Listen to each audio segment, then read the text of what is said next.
विशालगडापासून 3 kilometre अंतरावरती मस्जिद आहे. त्या मस्जिदीचा अर्थार्थी अतिक्रमणाशी काहीच संबंध नाही.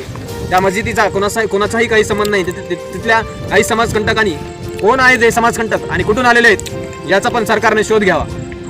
कारण तिथल्या काही मुस्लिम समाजाचे घरं बघून जाळपोळ करण्यात आली. त्यांच्यावरती त्यांची पूर्णपणे घराची नुकसान करण्यात आली, आबरूची नुकसान करण्यात आली.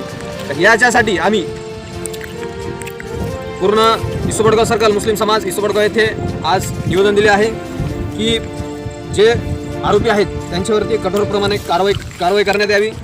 त्यांच्यावरती जे हल्ला झाला आहे आणि तिथे जे अधिकारी आहेत, जे निष्क्रिय अधिकारी यांना आणि कर्मचाऱ्यांना निलंबित करण्यात यावा आणि त्यांना प्रत्येकी कुटुंबांना 5 लाख रुपयाची मदत करण्यात यावी. या संदर्भात आणि मुस्लिम संरक्षण कायदा असा लागू करण्यात यावा या संदर्भात इसोबडगाव पोलीस स्टेशन API साहेबांना एक निवेदन दिले आहे. तसेच